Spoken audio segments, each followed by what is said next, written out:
diingat, ini pengalaman untuk nanti ke depannya juga. Berarti kalian harus mempersiapkan sebelum kenaikan ya, pada saat UAS, sebelum UAS itu harus dipersiapkan lagi supaya apa? Supaya nggak ada keterlambatan masuk kelas. Sudah terlambat masuk kelas, request kelas lagi, bingung ini yang bikin absen, ya. Jangan diulangin lagi. Jadi kemarin banyak yang WA saya minta ganti kelas.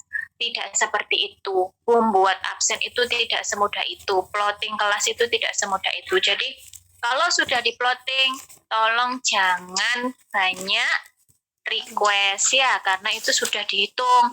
Jadi kelas A jumlahnya sekian, kelas B sekian. Kan nggak mungkin. Kelas A jumlahnya 50, kelas B jumlahnya 30, kan ya nggak mungkin semuanya kalau minta kelas A ya. Jadi biar bisa request, kalau KRS-an itu kita bebas kok Dek milihnya. Kalau KRS-an, kamu mau kelas apa? Biasanya ditanyain seperti itu. Kecuali kalau yang terakhir-terakhir, walaupun kamu sudah milih ngisi di kelas B, terus saya kasih di kelas A, ya mohon maaf karena itu memang plotting kelasnya jumlahnya nggak sama. Jadi disamakan biar rata kelas A dan B ya. Ini kayaknya masih ada yang belum masuk juga. Karena masih 33, karena kemarin sepertinya ada 40 lebih. Kemana teman-temannya yang nggak hadir ini? Apa ketiduran, nah? Belum mandi nggak apa-apa. Ya, hadirlah tapi nanti kalau absennya kosong, nilainya E, ikut SP. Dosennya semua ya. Padahal dia sendiri yang nggak hadir. Jangan lupa absen. Absen 1 kali aja. Cukup 1 kali, itu sudah masuk. Kalau double pusing nanti jadi naik turun itunya ya. Cukup 1 kali aja. Ibu. Untuk link Ibu. Kenapa? Link apa untuk linknya absen? Nah, linknya sudah saya share. Belum Bu. Belum ada Ibu. Oh, kamu kelas A ya? Oh iya Bu, kelas A. Kopi. Saya share di grup ya. Sudah ujian semua. Di save ya, dikasih bintang. Jangan lupa absen dulu. Kalau bayi, dia disebut bayi itu 0 sampai kurang dari 12 bulan ya. Balita itu bawah 5 tahun ya. Anak prasekolah itu biasanya dimulai dari usia 4 tahun kayak gitu. Jadi kita khusus membicarakan tentang anak di sini ya, mulai neonatus, mulai bayi baru lahir seperti itu. Nah,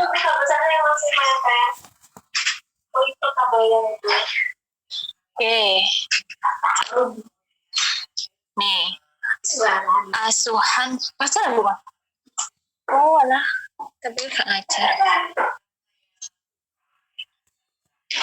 Oke, di sini kita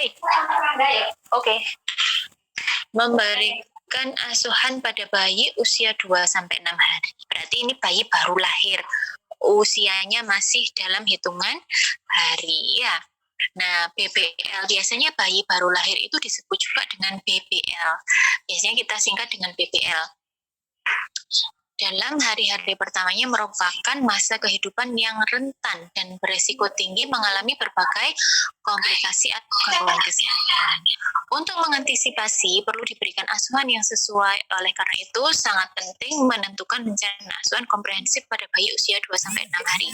Saya tanya, bayi barulah dia peluang beresikonya apa kira-kira?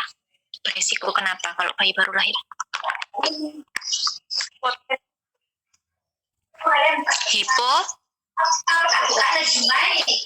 Hipotermi atau kehilangan panas ya. Itu apa aja yang dilakukan dalam mengkaji bayi tersebut Yang pertama, melakukan pengkajian fisik pada bayi baru lahir. Fisik itu berarti head to toe. Head to toe itu dari mana? Dari kepala sampai ujung kaki. Ya, nah nanti kalian juga akan ada prakteknya juga. Ini head to toe pemeriksaan bayi itu mulai dari apa aja ya? Mulai dari lingkar kepala. Lingkar kepala itu banyak, nanti ada sirkumferensia, ada melintang, ya. Nah, itu banyak sekali, nanti harus hafal sentimeternya ya. Nanti ada sendiri materinya. Kemudian setelah melakukan pengkajian fisik, yaitu mengetahui penampilan dan perilaku neonatal. Termasuk kebiasaan pada bayi. Kalau bayi baru lahir biasanya dia tidur aja gitu ya.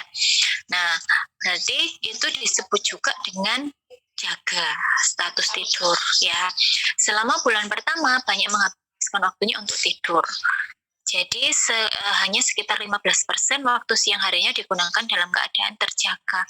Jadi status tidur sampai dia terjaga itu hanya lebih banyak daripada waktu jaganya ya. Biasanya kalau bayi kalian jenguk-jenguk bayi itu kan, bayi baru lahir itu dia kebanyakan memang tidur ya, bangunnya malam biasanya. Tuh. Nah, di situ perlu pembiasaan, perlu mengenalkan ini malam, ini pagi, ini siang, supaya apa? Waktu istirahat pada bayi atau status tidurnya itu juga menjadi teratur. Seperti saya ke anak saya itu juga seperti itu. Wajar kalau bayi baru lahir itu wajar ketika malam dia terjaga ya, dia bangun itu wajar. Cuman ketika sudah masuk usia 2 ke atas, 2 bulan ke atas, itu harus kita kenalkan, oh sekarang ini malam berarti harus tidur. Ketika siang dikenalkan, siang harus dibangunkan. Akhirnya sampai sekarang usia 3,5 tahun ya, dia teratur tidurnya. Malam gitu jam 8 sudah minta tidur. Karena apa? Kita mengenalkannya mulai dari kecil, mulai dari umur 2 bulan. Karena kita bekerja ya, nggak mau susah sendiri. Nanti kalau banyak yang anaknya bangun jam 12, jam 1, waduh itu lama-lama nanti ibunya yang kewalahan ya. Karena tidak mengenalkan yang namanya status tidur dan status terjaga ya. Ketika dia terbangun atau jaga itu biasanya yang menangis, terus dia ganti popok, lapar ya, terus dia butuh teman. Nah itu biasanya dia juga terjaga. Kalau tidur, dia perlu kita kaji juga tidurnya bagaimana. Tidurnya lelap atau gelisah ya. Kalau gelisah perlu diperiksa apakah dia kencing atau dia pup ya, BAB atau sakit. Nah, itu harus dipantau. Kemudian pengaturan perilaku atau pembentukan kebiasaan. Setiap bayi itu memperlihatkan kemampuan yang unik dalam bereaksi terhadap rangsangan dari lingkungan. Jadi bayi itu kalau usia baru lahir sampai 1 bulan itu memang dia masih belum terlalu peka. Untuk melihat saja masih rabun ya, masih belum terlalu jelas. Untuk mengenal suara juga suaranya dia terdengar, cuman agak jauh. Nah, nanti seiring berjalannya usia 2 bulan, 3 bulan itu semakin peka ya. Nah, jadi reaksi rangsangan terhadap lingkungan itu juga sangat penting. Ya, pada minggu pertama merupakan masa pembelajaran untuk bayi. Masing-masing bayi akan mengembangkan gaya pribadi dan orang tua mempelajari apa yang menjadi gaya mereka. Jadi ciri khas, oh anakku ini nanti kalau ditaruh nangis, oh anakku ini kalau digendong seperti ini nyaman. Nah itu masa-masa pengenalan untuk bayi dan juga orang tua ya. Gimana ya caranya biar dia nggak rewel? Oh dia sukanya seperti ini. Oh dia suka posisi yang seperti ini. Nah itu masa pengenalan ya. Kemudian pemantauan berat badan. Banyak bayi mengalami penurunan berat badan pada minggu pertama kehidupan. Ya, berat badan lahirnya itu kurang dari 2,5 kg. Kemudian tidak mengalami kenaikan BB pada minggu pertama, atau jika bayi terus kehilangan BB setelah minggu pertama, anjurkan ibu untuk merujuk bayi.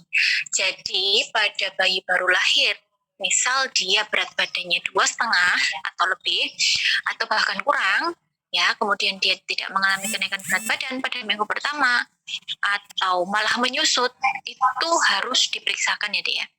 Kita lihat apakah ada disfungsi pada penyerapan nutrisi, ya, atau ada pencernaan yang salah. Memang itu harus dilihat ya. Wajar ketika bayi baru lahir dia biasanya menyusut, itu wajar, tapi tidak signifikan, hanya dalam hitungan ons, ya mungkin 1 sampai 2 ons gitu, nggak sampai 2,5 sampai jadi 2 kilo, itu kan terlalu ekstrim ya, terlalu banyak turunnya.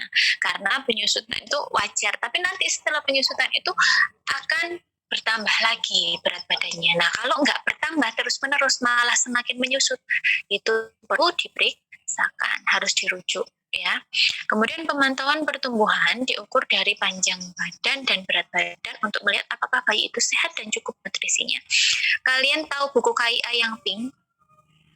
Ya, itu di situ ada grafik untuk KMS, untuk bayi laki-laki dan bayi perempuan itu ada sendiri grafiknya.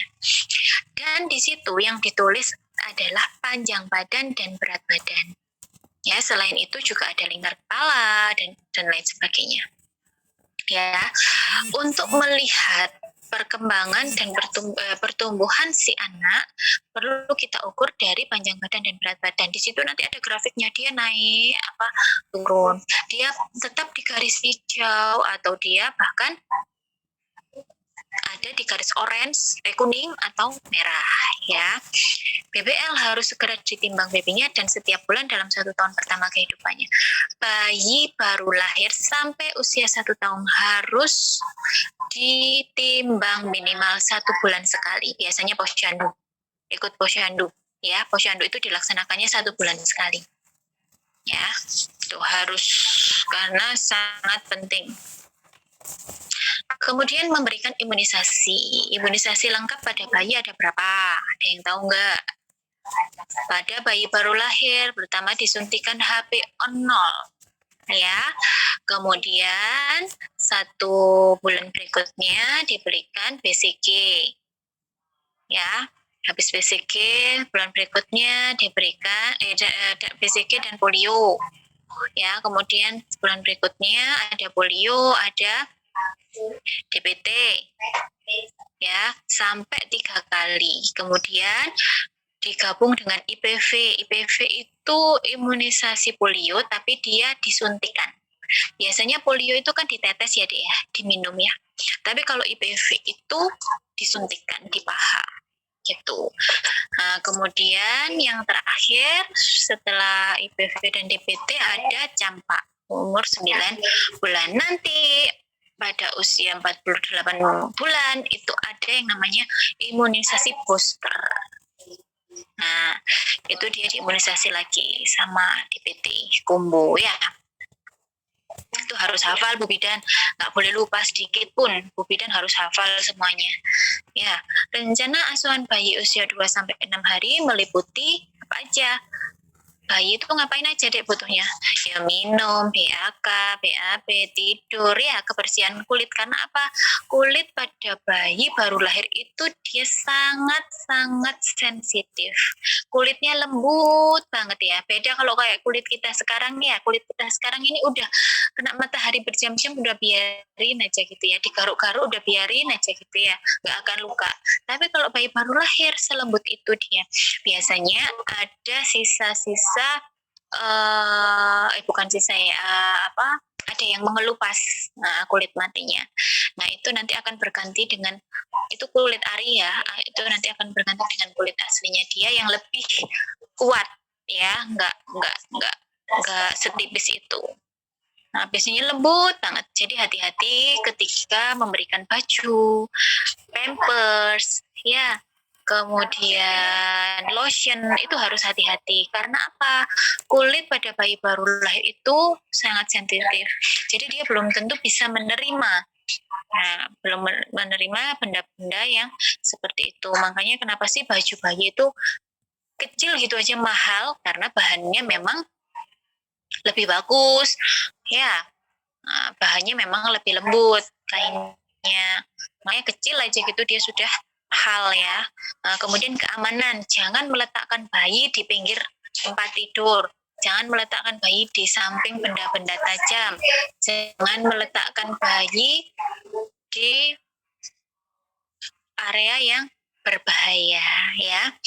Tuh takutnya dia gelundung atau apa. Saya pernah punya pasien itu dia datang ya karena bayinya habis gelundung. Gelundungnya bukan karena diletakkan di tempat yang minggir, bukan, tapi di pangkuan ibunya sendiri karena terlalu capek akhirnya dia menyusui itu sambil ketiduran, akhirnya bayinya gelundung.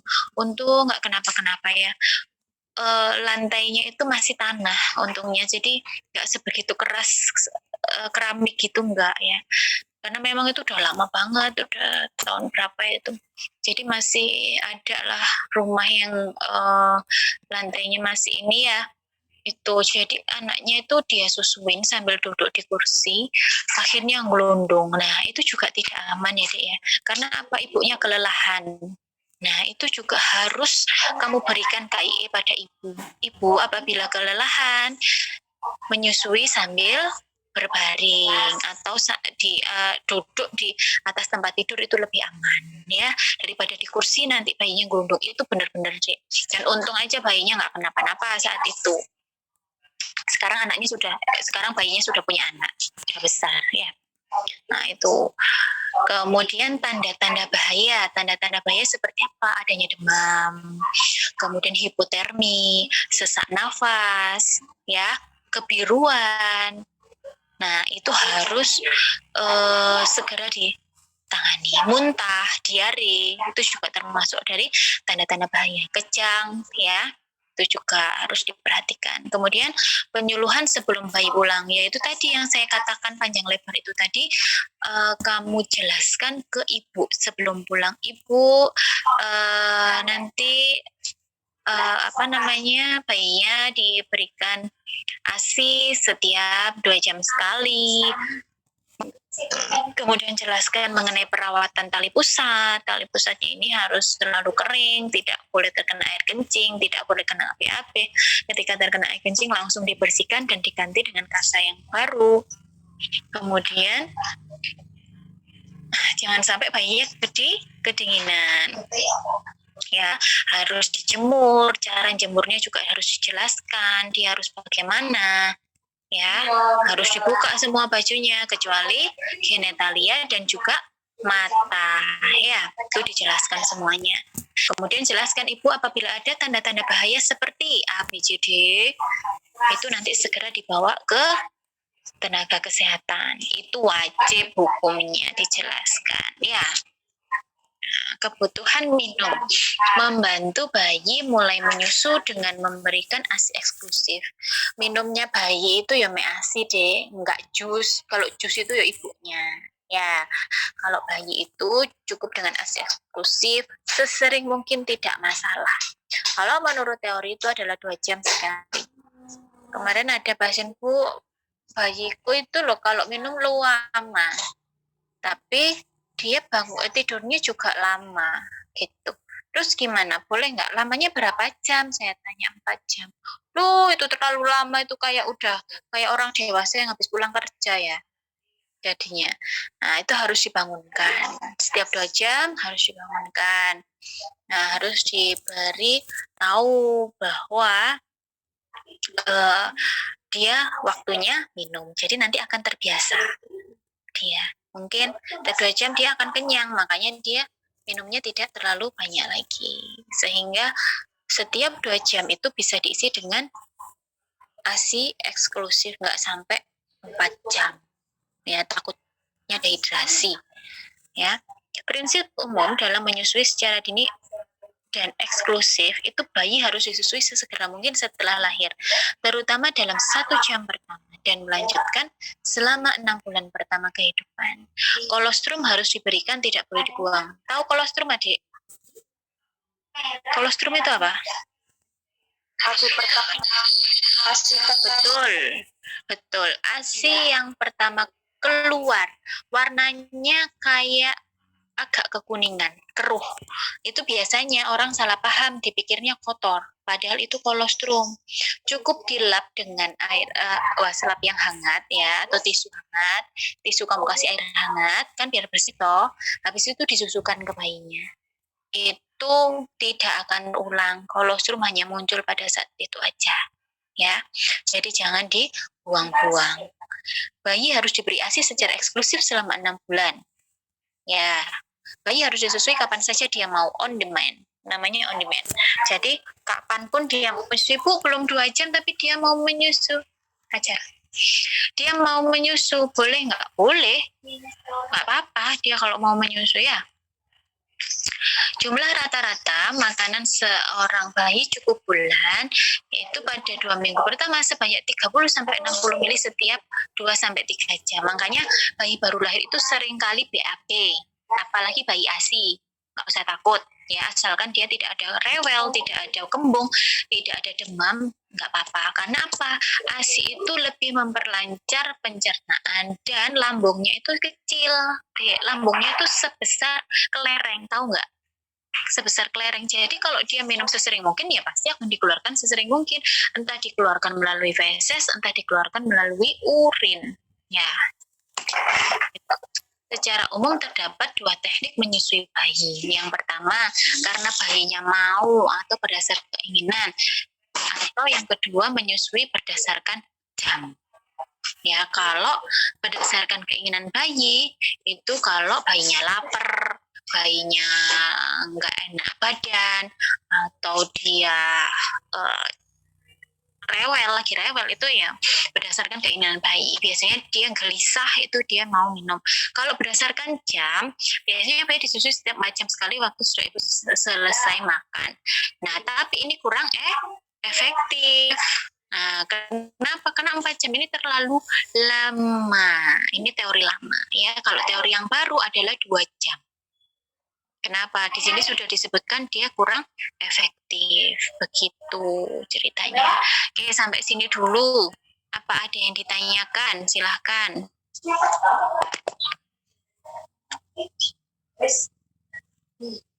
Nanti minggu depan kita melanjutkan slide berikutnya untuk BAK, BAB, kebersihan kulit, tanda bahaya juga. Saya kirimkan PPT-nya ya, Dek ya. Silakan kalau mau ada ditanyakan sebelum mati. Pertanyaannya di kolom chat, Bu.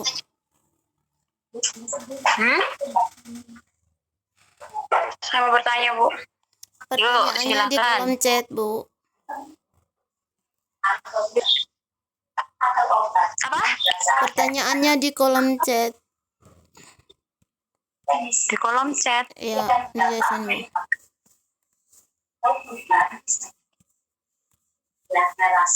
Apa boleh bayi diimunisasi pada saat bayi tersebut dalam keadaan batuk pilek?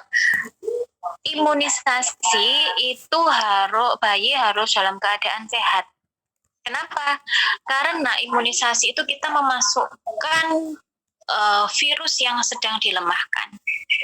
Ya, ketika tubuh si anak itu sedang lemah, kemudian kita masukkan virus yang sedang dilemahkan, nanti takutnya tambah sakit bayinya. Makanya kenapa sih imunisasi itu diberikan jarak? Oh, boleh kok BCG ini sampai 2 bulan.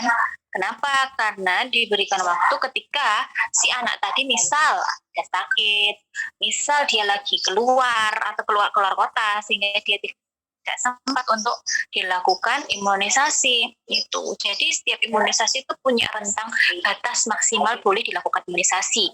Gunanya untuk apa? Mempersiapkan si bayi itu keadaannya dalam sebaik mungkin. Ya. Sama seperti vaksin COVID ini loh, Dek. Kalau lagi demam kan nggak boleh. ya kan? Nah, kalau kita lagi demam terus dimasukkan virus yang dilemahkan, kira-kira tubuh kita nggak akan semakin drop?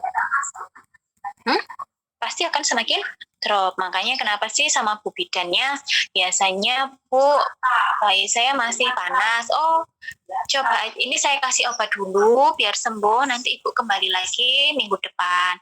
Ibu kembali lagi 2 minggu lagi. Biasanya kan seperti itu. Jadi disembuhkan dulu sakitnya itu, baru diberikan imunisasi. Gitu, ya. Begitu. Ada lagi? Atas nama Katrina dan Kak Halim bertanya. Yang saya omongkan ditulis dulu. Baik, terima kasih. Saya ingin bertanya, Bu, efektifnya ini istirahat siang untuk bayi itu berapa jam ya, Bu? Soalnya selama ini bayinya ada yang 6-7 jam ini tidur siangnya, Bu. Kalau istirahat itu dia maksimalnya tadi seperti yang di teori hanya 15% dia terjaga, berarti hanya dari 100% ya 85%-nya itu dia tidur. Memang nggak apa-apa karena memang bayi usia 1 bulan itu dia kebanyakan memang tidur 1 bulan. Nanti seiring berjalannya waktu 2 bulan 3 bulan dia sudah mulai dia sudah mulai kita melihat dengan jelas, oh ini kamar saya, oh ini ibu saya, ini bapak saya, ini siapa. Nanti seiring berjalannya waktu dia akan semakin bertambah jam terjaganya. Ya, kalau 1 bulan pertama itu mesti tidur toh. Hanya 15%-nya dia bangun. Tapi dengan catatan harus dibangunkan untuk minum ASI setiap 2 jam sekali. Ya, kalau bayi dituruti tidur aja sampai 6 jam, sampai 4 jam, nanti lama-lama bayi mau dehidrasi. Ya, jadi harus tetap dibangunkan. Ya, walaupun kamu susuin dia tidur ya nggak apa-apa, nggak masalah. Memang dia lagi fase itu, lagi dalam fasenya. Ya. Nah, jadi kalau 1 bulan pertama memang dia fasenya seperti itu. 85% dia gunakan untuk tidur. Ya, mungkin nangis karena pup aja, atau nangis karena dia gerah, nangis karena dia popoknya basah, itu ya. Jadi nggak masalah, ya pokoknya harus diberikan nutrisi itu. Gitu ya, Dek.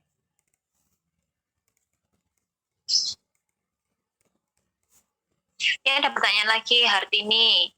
ASI yang pertama keluar dari ibu dan itu tidak dibuang oleh ibu dan juga tidak dibersihkan karena lupa dan harus diberikan kembali, apakah itu tidak bermasalah? Nggak apa-apa. Tapi ya paling agak kecut-kecut gitu ya bau keringet ibunya ya. Makanya saya tuh dulu kalau mau menyusui itu ya tahu diri gitu loh, tahu diri, jadi nggak langsung slup gitu, enggak, mesti saya sedia yang namanya tisu bersih, entah ada air putih, entah ada, kalau air hangat malah bagus, pokoknya mesti selalu saya lap. Kenapa? Kasihan bayi nanti kalau kena keringatnya ibunya ya kan agak asin-asin gimana gitu kan ya, itu hanya masalah hygiene ya, masalah hygiene. Jadi kalau ibunya memang bersihan ya memang ya bersih gitu ya. Kalau saran saya ya memang harus bersihan, Dek. Terus habis minum dilap lagi biar nggak kotor itu, karena kan itu nempel di bra ya. Nah, bra itu kan juga menyerap keringat gitu loh. Kamu sendiri coba suruh minum asinya ibu, mau nggak? Kalau nggak dilap ayo. Jadi tahu diri aja, seperti itu. Jadi selalu bawa tisu lah, biasanya saya buat tisu, kemana buat tisu, terus ada air putih di aqua gitu,